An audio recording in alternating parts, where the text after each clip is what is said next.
Hola, ¿qué tal? Un saludo muy especial a todos los que están viendo esta entrevista. Hoy tenemos un invitado que ha hecho pues un trabajo extraordinario como periodista, un gran colega, una persona que tuvimos mucho tiempo como compañero nuestro en la revista Semana. Él es Roberto Denis, es fundador del portal Armando Info. Roberto, bienvenido. Hola, ¿cómo estás? Gusto saludarte y gusto estar aquí con ustedes. Roberto, te estamos pues invitando a tener esta conversación con nosotros por cuenta del reportaje que publicaron ustedes este fin de semana en el que pues cuentan cómo había una infraestructura creada meses atrás del triunfo de Gustavo Petro para poder generar este tema que es tan polémico en Colombia, que es la exportación de gas a Venezuela. Cuéntanos cómo llegaron a esa historia. Sí, a ver, bueno, como recordarás, fue en noviembre pasado, en noviembre del año pasado, cuando hubo una noticia de la agencia Bloomberg en la que informaba que desde el lado venezolano, desde PDVSA, se había seleccionado una empresa venezolana y una empresa colombiana para participar en este negocio de la exportación de gas a Colombia a través del gasoducto binacional Antonio Ricaurte. Desde ese momento, nosotros nos pusimos, digamos, un poco tras la pista de, bueno, entender qué había detrás de esto, por qué, digamos, se estaba haciendo eso y por qué, digamos, de parte de ambos gobiernos, pero sobre todo también del lado de Caracas, había un secretismo absoluto sobre este negocio, no se explicaban, digamos, no se han explicado aún hoy las razones por qué se beneficiaron estas empresas y es por eso que nos montamos un poco en el tema, pero lo que es cierto es que incluso antes de la publicación de Bloomberg, que fue, como decía, en noviembre pasado, y prácticamente desde la posesión de Gustavo Petro, desde el lado venezolano se daba por hecho que esto era un negocio que estaba caminando y se daba por hecho que esto era, digamos, cuestión de tiempo. Entonces, por eso fue que, digamos, no nos adentramos en esta investigación. Roberto, el tema del gas, pues obviamente es un tema muy especializado. Quisiera que nos pusieras en contexto cuál es la magnitud de este negocio, qué implicaciones tendría económicamente.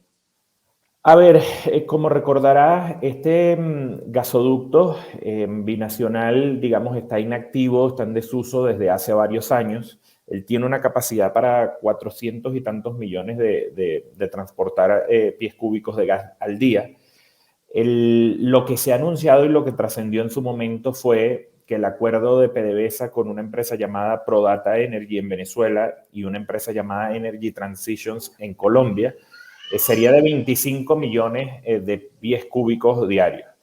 Esto dependiendo, digamos, de la cotización del gas como energía, evidentemente son unos cuantos millones de dólares, que además haciendo uso de una infraestructura, digamos, como decía, binacional, que es el gasoducto Antonio Ricaurte.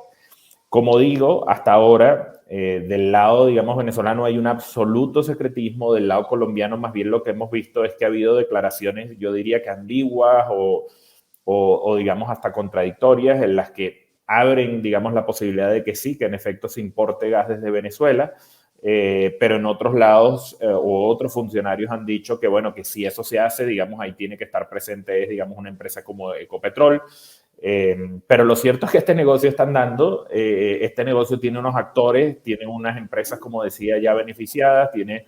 a unos empresarios del lado venezolano que fueron tejiendo esto en simultáneo, digamos, un poco a la carrera de Gustavo Petro hacia la presidencia. O sea, para mí es muy claro que desde el momento en que, digamos, todos los análisis políticos hacían, digamos, muy clara la victoria de Gustavo Petro para la presidencia colombiana el año pasado desde Venezuela con el aval de PDVSA y el aval del ministro del Petróleo, Tarek El Aissami, se apresuraron, digamos, para asegurarse este negocio. Cuéntanos cuál es la historia de ese gasoducto, Antonio Ricaurte, que pues sería, digamos, tan esencial en la reactivación del negocio de exportación de gas de Venezuela a Colombia. A ver, ese gasoducto se inauguró hace años atrás en tiempos de la presidencia de Álvaro Uribe y de Hugo Chávez. Como digo, fue un proyecto binacional. Ese gasoducto tiene unos 224 kilómetros de extensión que unen Campo Ballena, en la Guajira colombiana, con un costado del lago de Maracaibo, digamos, del lado venezolano. De esos 224 kilómetros, 80 y tantos kilómetros están del lado colombiano, el resto está, digamos, del lado venezolano. Ese gasoducto cuando se construye, digamos, tenía un proyecto, digamos, había una especie de negocio ya propuesto que era que durante unos años Ecopetrol y empresas colombianas iban a enviar gas a Venezuela, cosa que en efecto ocurrió. Y después se iba a invertir, digamos, el intercambio, se iba a invertir el suministro a partir, creo recordar, del año 2013-2014, se iba a invertir el suministro y desde Venezuela se iba a invertir, se iba a enviar, perdón, gas hacia Colombia. Pero como digo, este era un negocio donde, digamos, prácticamente participaron ambos gobiernos. Por un lado, digamos, del lado venezolano estaba la empresa estatal PDVSA y del lado colombiano estaba Ecopetrol. Ese negocio y ese gasoducto al final quedó inactivo, primero un poco por todo el tema de la crisis económica en Venezuela, además de la crisis de la industria como tal, la industria petrolera y afines energética en Venezuela, que hizo imposible que se suministrara el gas hacia Colombia. Y después un poco con el distanciamiento y la ruptura, digamos, de relaciones políticas que hubo en los últimos años. Entonces eso quedó, digamos, inactivo, quedó en desuso. Y ahora es que se pretende, digamos, reactivar, pero como estamos viendo aquí se pretende reactivar, digamos, de otra forma, con otros actores y, como digo, del lado venezolano con el mayor secretismo posible, tal y como actúa siempre, digamos, el régimen de Caracas con este tipo de acuerdos y este tipo de negocios. Roberto, en medio de ese secretismo, pues quizás el gran valor que tiene el reportaje que ustedes hicieron es descubrir quiénes son los protagonistas de este negocio, que son dos empresarios venezolanos. ¿Cuáles fueron como las principales revelaciones de la investigación de ustedes alrededor de estos dos personajes? A ver, sí, en efecto son dos empresarios. Uno es el señor Bernardo Arocio Obaica, que es un empresario en realidad que en Venezuela tiene trayectoria y, digamos, carrera, por decirlo de alguna manera, es en el sector de la construcción, no en el sector de la energía o del gas. Y un ingeniero, otro empresario peruano-venezolano llamado Jorge Jara Salas. Estos dos empresarios, y ahí es algo de lo, digamos, de los hallazgos que tiene el reportaje, estos dos empresarios lo que hacen es adquirir una empresa que tiene mucha, digamos, tenía mucha tradición de prestadora de servicios petroleros en Venezuela, fue fundada en los años 70, pero como digo, estos dos empresarios lo que hacen es adquirir esta empresa, le cambian el nombre, cambian a la directiva y bueno, al final terminan cambiando los socios porque ellos se convierten en socios, justo como decía, en todo ese periodo que va, digamos, de la segunda vuelta presidencial de las elecciones en Colombia del año pasado hasta, digamos, el momento de la juramentación de Gustavo Petro como presidente. Ellos dos son los que compran esta empresa llamada Prodata Energy. Prodata Energy es a la postre beneficiada por PDVSA, es decir, es evidente que en simultáneo a ese proceso en el que ellos estaban haciendo esta transición dentro de la empresa, cambiando nombre, cambiando directivos y adueñándose, es evidente que aquí tenía que haber algún tipo de información de que probablemente esta empresa iba a ser beneficiada por PDVSA para ser la señalada y la designada para exportar el gas venezolano a Colombia. Pero además, en el reportaje también otra cosa interesante que mostramos es que del lado colombiano hay una empresa llamada Energy Transitions. Esa empresa, cuando uno ve que sería la que va a distribuir el gas que llegue de Venezuela en Colombia, esa empresa, digamos, no tiene mucha tradición en el sector de la energía en Colombia porque es una empresa fundada en 2019. Pero uno de los dos empresarios venezolanos, Jorge Jara, ha tenido relaciones también societarias y vínculos societarios con los socios en Colombia de esta empresa y relaciones con otras empresas que tiene el señor Jara en Colombia, también dedicadas en apariencia al tema de la energía. Yo creo que ese es el gran hallazgo que tiene el reportaje, porque hasta ahora sabíamos, era un poco los nombres nada más de las empresas beneficiadas, pero no sabíamos cómo se gestó este negocio, no sabíamos quiénes eran realmente las empresas, los empresarios detrás de estas compañías. Y es eso justamente lo que mostramos en el reportaje, ese paso a paso de cómo a medida de que ya era evidente el cambio político en Colombia, en Venezuela se estaban preparando, como digo, con el aval de PDVSA y el aval del ministro de Petróleo Tarek El Aissami para ser beneficiarios de este negocio. Roberto, pues también otra de las, digamos, grandes revelaciones del reportaje es precisamente esa cercanía que tienen estos dos empresarios con el ministro del Petróleo, Tarek Al-Aissami. Para los colombianos que de pronto no son tan familiares al nombre de este personaje, ¿quién es ese ministro del Petróleo que se considera pues tan cercano al régimen y bueno, tan estructural en el gobierno de Nicolás Maduro? A ver, bueno, Tarek El Aissami es, digamos, una de las figuras más poderosas, digamos, del espectro político en Venezuela. Es una figura que viene desde, digamos, de los tiempos de Hugo Chávez, en las que había ocupado incluso cargos ministeriales, pero en tiempos de Nicolás Maduro, él ha sido ya desde hace varios años un ministro, digamos, que ha estado como enfocado en la parte económica y ya tiene varios años como ministro de petróleo en Venezuela, que, bueno, como bien sabrás, incluso pese a la crisis económica sostenida que ha tenido Venezuela, bueno, el principal producto de exportación de los venezolanos y el principal recurso del que depende su economía es el petróleo.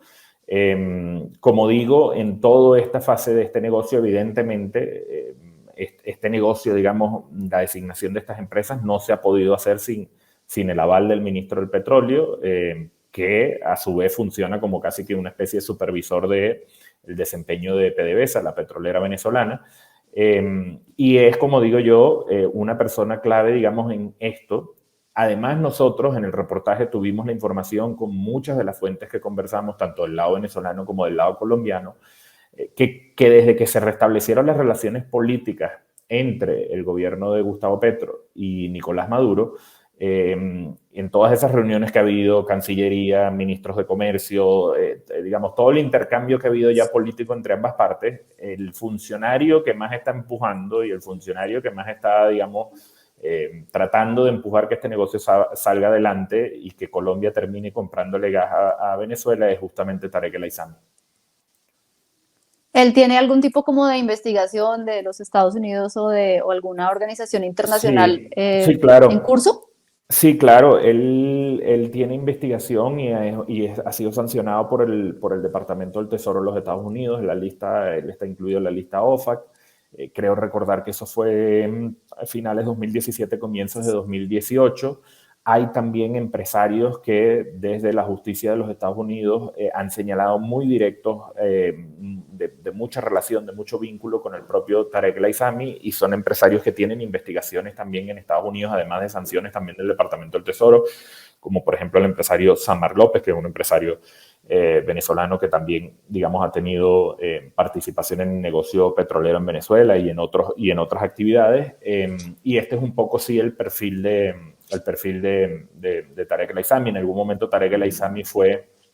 señalado también por autoridades e investigaciones, digamos, internacionales,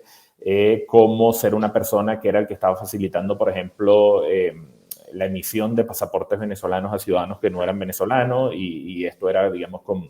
con personajes de Medio Oriente, y él es señalado un poco de ser la figura en Venezuela que tiene relaciones con todo ese, digamos, ese mundo y ese espectro político del Medio Oriente. ¿Y cuál es el interés? Pues además, digamos, del interés económico, ¿hay algún interés estratégico de Venezuela por exportar el gas a Colombia? Bueno, a ver, esa es una de las grandes preguntas que hay aquí y que no se han, digamos, no se han contestado, ¿no? Y que además a mí me llama mucho la atención, y eso lo comprobé también en la reportería del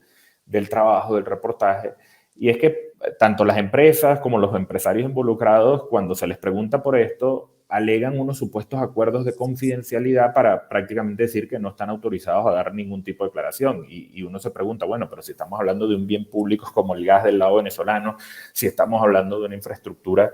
binacional como es un gasoducto, bueno, ¿qué tantos acuerdos de confidencialidad están por encima de, digamos, de ese interés público y ya digo, binacional, tanto de un lado como del otro, ¿no? Yo creo que aquí hay un interés por favorecer a estos empresarios, es muy claro, por, digamos, lo acelerado que ha sido este proceso. No se conoce que haya ocurrido un proceso, digamos, abierto de licitación, de consultas, de, bueno, ver cuáles pueden ser las empresas más idóneas para esto, y que unos empresarios compren una empresa que tiene tradición en servicios petroleros, que está establecida, pero que la compren casi en simultáneo cuando PDVSA la va a favorecer, evidentemente aquí nos llama a sospecha. Después, desde el punto de vista económico, uno se pregunta, por ejemplo, del lado venezolano, ¿dónde está el negocio, por ejemplo, para PDVSA? Que PDVSA, al suministrar, digamos, el gas, debería ser la principal beneficiaria de esto, ¿no? Entonces uno se pregunta, ¿dónde está ese negocio? Porque si al final se está acudiendo a una empresa privada para que distribuya el gas, uno no sabe cómo es ese acuerdo entre PDVSA y la empresa privada. Pareciera que al final la que lo va a comercializar internacionalmente hacia Colombia es esta empresa privada y será seguramente la gran beneficiaria de esto. Y después yo creo que del lado colombiano hay otros temas que también van por un lado por lo económico, pero tienen que ver también con un tema digamos, de estrategia de seguridad energética. Hemos visto voces en Colombia que han alertado la inconveniencia de depender del gas venezolano, sobre todo tomando en cuenta la naturaleza y la característica de un régimen como el de Nicolás Maduro. Y hemos visto todo el debate que hay, digamos, en Colombia sobre si se van a dar licencias o no para nuevas exploraciones, ¿no? Entonces, al final hay que ver si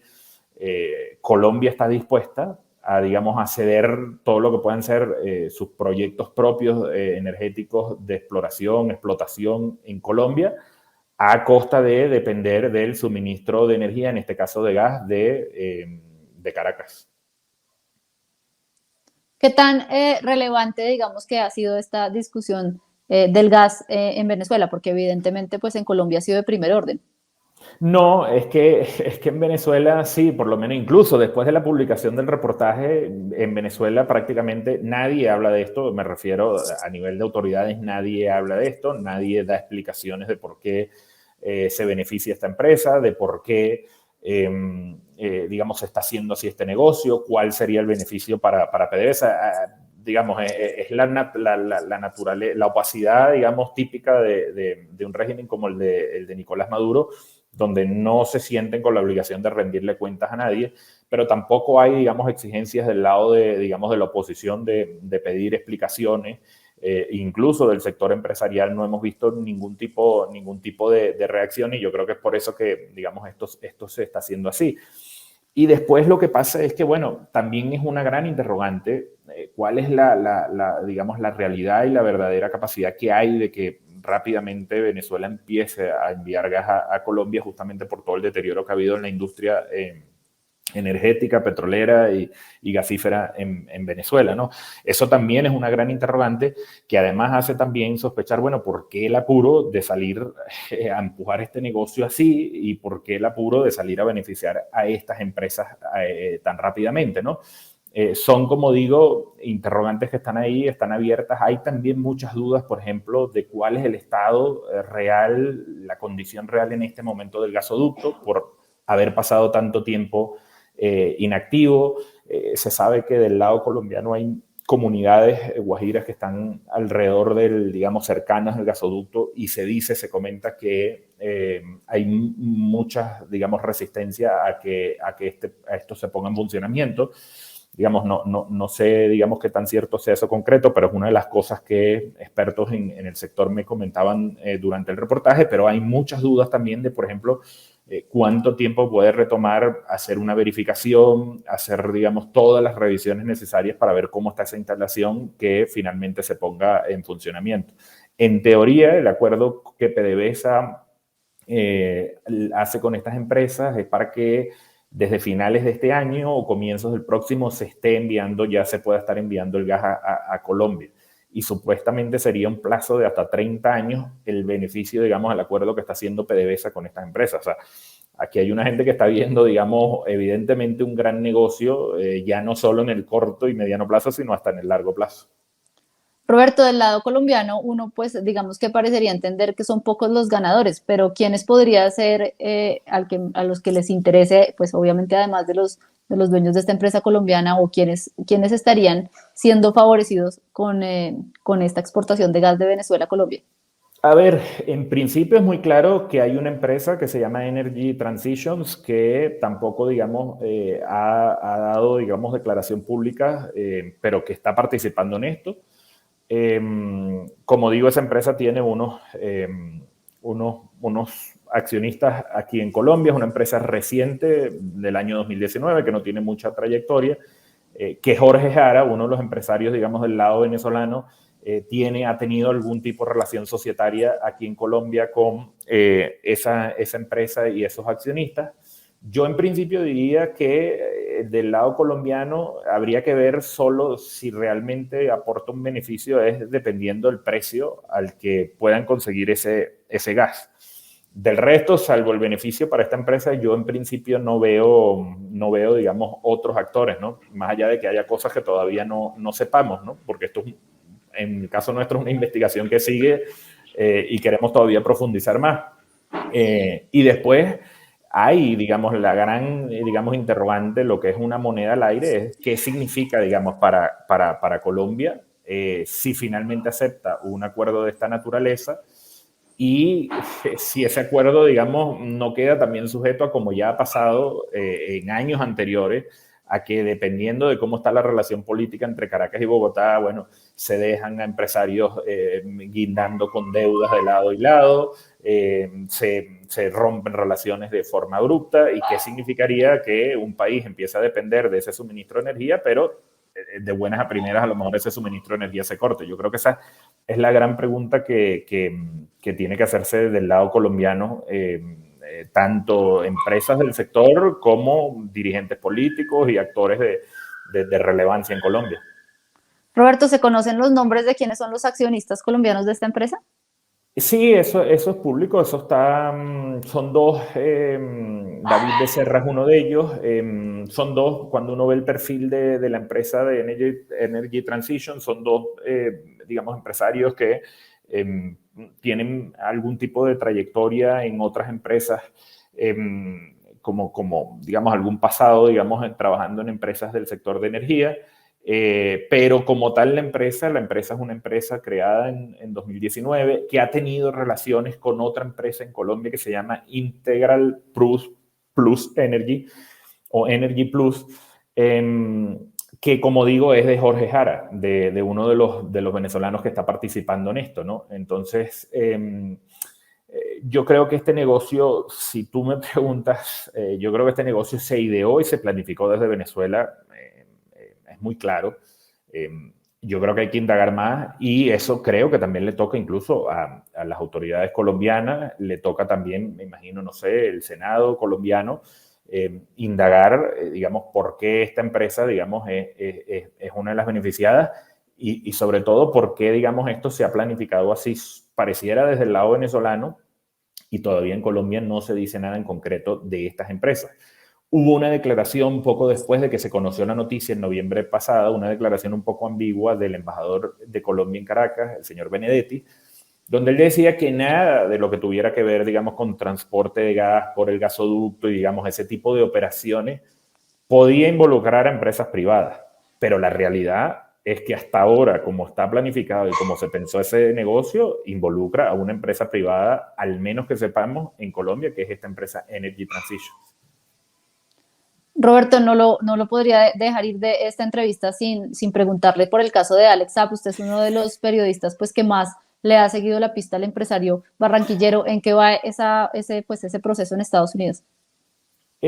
Bueno, el caso de Alex Saab está ahorita,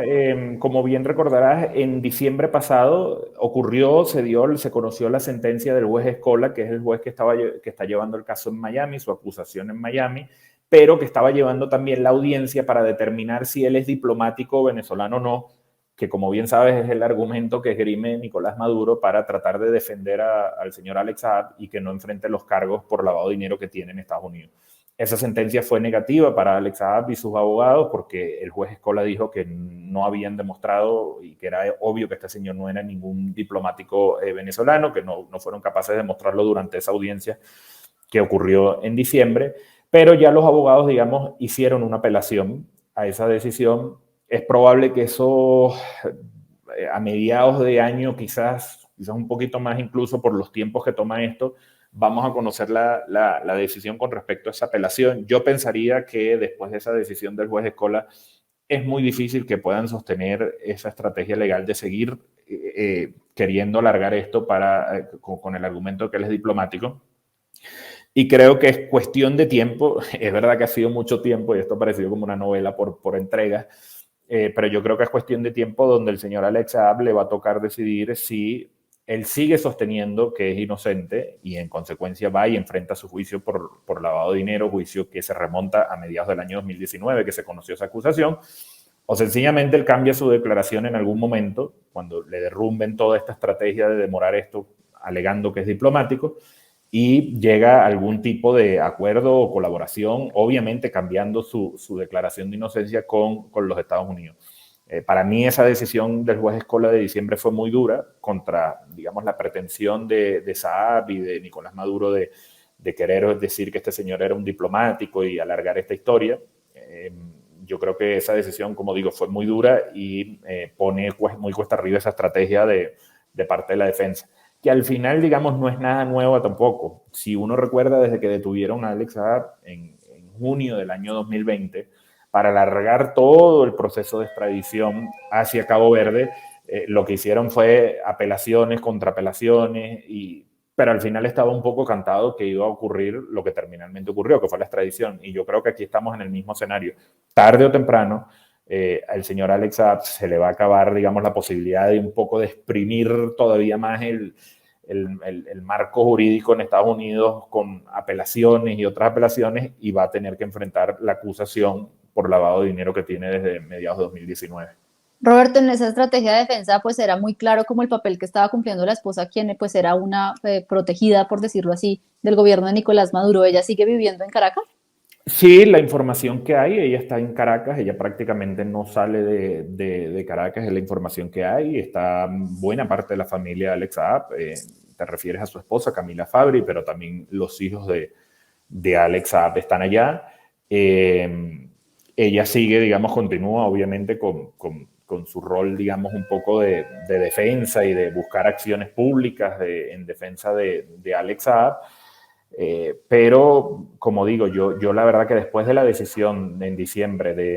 del juez Escola, donde derrumba la pretensión de buscar un manto de inmunidad diplomática para no enfrentar a la justicia, yo la verdad que lo veo muy complicado. Yo tuve la oportunidad de estar en esa audiencia que fue de varios días y era increíble ver un poco los argumentos para tratar de esgrimir que era diplomático. Y aún así que le permitieron a la defensa presentar incluso testigos desde Caracas, desde la embajada suiza en Caracas, ¿no? Porque no podían viajar a los Estados Unidos. Pero bastaba hacerle con 2 o 3 preguntas, como hacían los fiscales, para darse cuenta que todo esto del tema diplomático es un argumento fabricado, sencillamente, como digo, para intentar cubrir con inmunidad diplomática a una persona acusada por lavado de dinero.